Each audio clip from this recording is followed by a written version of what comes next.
Halo, Assalamualaikum warahmatullahi wabarakatuh. Bertemu lagi dengan saya di channel Edo Saputra.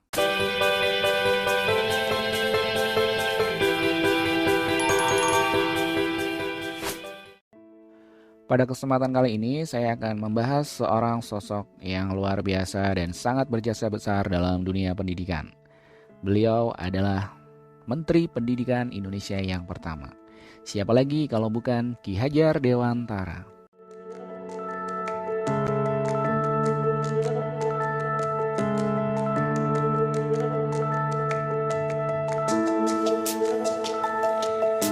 Lahir dengan nama asli Raden Mas Suwardi Suryaningrat, Ki Hajar Dewantara terlahir dalam keluarga keraton Yogyakarta sebagai golongan ningrat. Selain menjadi aktivis pergerakan kemerdekaan Indonesia, ia juga seorang kolumnis, politisi, dan pelopor pendidikan bagi kaum pribumi Indonesia dari zaman penjajahan Belanda. Ia adalah pendiri perguruan Taman Siswa, suatu lembaga pendidikan yang memberikan kesempatan bagi para pribumi untuk bisa memperoleh hak pendidikan seperti halnya para priayi maupun orang-orang Belanda.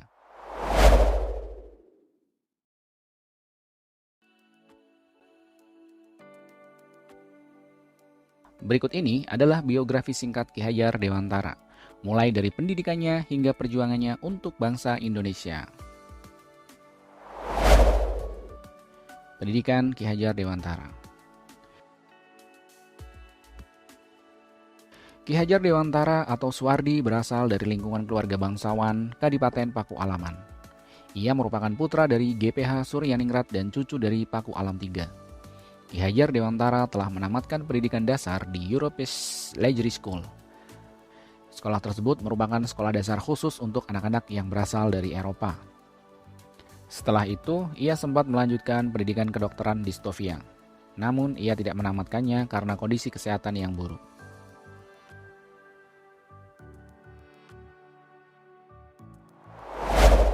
Awal karir Ki Hajar Dewantara. Tanpa melanjutkan sekolah, ia pun bekerja sebagai penulis dan wartawan di beberapa surat kabar.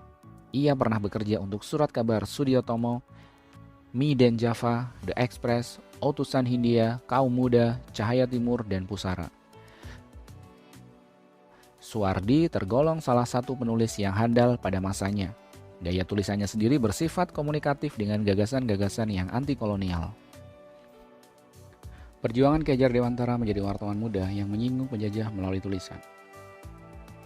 Seperti yang telah dijelaskan sebelumnya bahwa Ki Hajar Dewantara memulai karirnya sebagai seorang wartawan atau penulis di beberapa media, salah satu tulisan Ki Hajar Dewantara yang terkenal yaitu Seandainya Aku Seorang Belanda yang memiliki judul asli Als ik een Nederlander was. Tulisan tersebut dimuat dalam surat kabar The Express milik Dr. Douwes Dekker tahun 1913.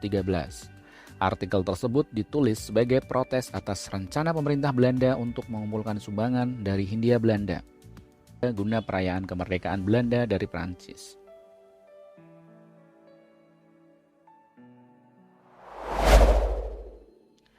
Mendirikan Indische Partij bersama Cipto Mangunkusumo dan Douwes Dekker.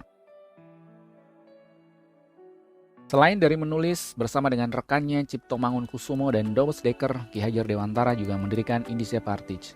Indische Partij merupakan partai pertama Indonesia yang menggaungkan kebebasan Hindia dengan semboyan Indi untuk Indier. Pembentukan partai tersebut bertujuan untuk mempersatukan Hindia Belanda dan memperjuangkan kemerdekaan Indonesia. Partai ini menggabungkan kelompok masyarakat seperti kelompok Indo, campuran Eropa dan pribumi, dan juga pribumi atau bumi putra. Indische Partij aktif bergerak di penjuru Hindia Belanda dengan tujuan menyebarkan gagasan nasionalisme dan mendapatkan dukungan dari rakyat, dengan tujuan mengakhiri penjajahan yang terjadi di tanah air. Mengalami pengasingan di Belanda. Gerakan serta sindiran Ki Hajar Dewantara dalam tulisannya dan di beberapa tulisan lainnya pada akhirnya menyulut kemarahan dari Belanda.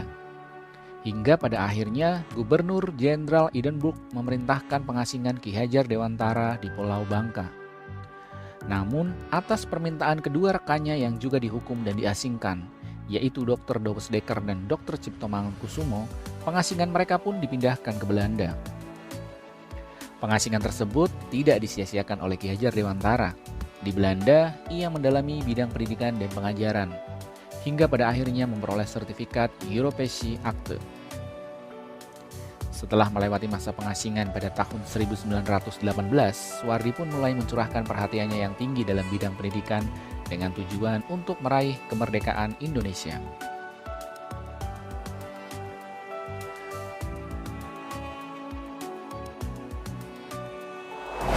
Mendirikan Perguruan Nasional Taman Siswa.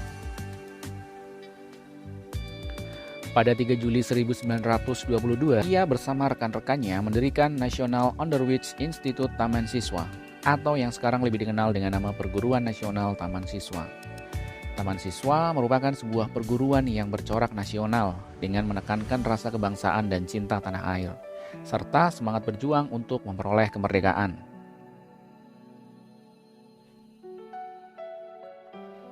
Tidak hanya melalui pendirian Taman Siswa, perjuangan Ki Hajar Dewantara juga melanjutkan menulis di berbagai surat kabar. Bedanya, tulisannya kali ini tidak lagi bernuansa politik, melainkan lebih dalam bidang pendidikan dan kebudayaan. Tulisan-tulisannya tersebut berisi konsep-konsep pendidikan dan kebudayaan yang luas dan berwawasan kebangsaan. Melalui konsep-konsep itulah, ia berhasil meletakkan dasar-dasar pendidikan nasional bagi bangsa Indonesia. Semboyan Ki Hajar Dewantara. Dalam perjuangannya tersebut, ia memiliki beberapa semboyan yang terkenal, yang tentu saja kita semua juga pasti tahu. Tutmuri Handayani. Dari belakang, seorang guru harus bisa memberikan dorongan dan arahan. Ing Madio Mangunkarso. Di tengah atau di antara murid, guru harus menciptakan prakarsa dan ide. Ing Ngarso Sung Tulodo. Di depan, seorang pendidik harus memberi teladan atau contoh tindakan baik.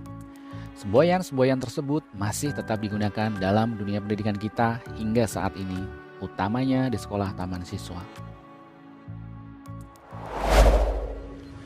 Melepas gelar bangsawan dan mengganti nama. Memasuki usia ke-40 tahun, Ki Hajar Dewantara pun melepas gelar kebangsawanannya dan mengganti nama aslinya dari Raden Mas Suwardi Suryaningrat menjadi Ki Hajar Dewantara. Hal tersebut bertujuan agar ia dapat dengan bebas lebih dekat baik secara fisik maupun hati dengan rakyat Indonesia. Pada masa pendudukan Jepang, ia diangkat sebagai salah satu pimpinan pada organisasi Putra bersama dengan Insinyur Soekarno, Dr. Andes Muhammad Hatta, dan Kiai Haji Mas Mansur. Lalu di masa kemerdekaan Indonesia, Ki Hajar Dewantara pun diangkat menjadi Menteri Pendidikan, Pengajaran, dan Kebudayaan yang pertama.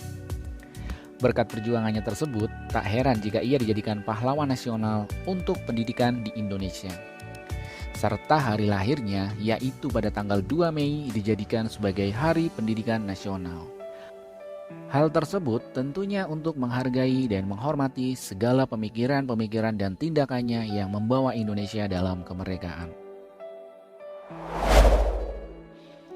Meninggalnya Ki Hajar Dewantara.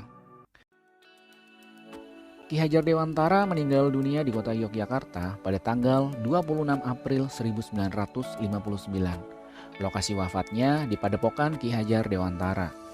Jenazahnya kemudian disimpan di Pendapa Agung Taman Siswa untuk kemudian dimakamkan di Taman Wijaya Brata pada tanggal 29 April 1959.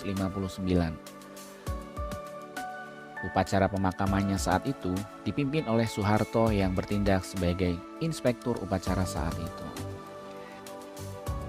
Nah teman-teman, demikian adalah cerita singkat tentang Ki Hajar Dewantara, sosok yang sangat berjasa bagi pendidikan Indonesia. Semoga kita semua dapat mengambil hikmah dan manfaat dari kisah beliau, dan semoga kita dapat meneruskan perjuangan beliau untuk dunia pendidikan yang lebih baik.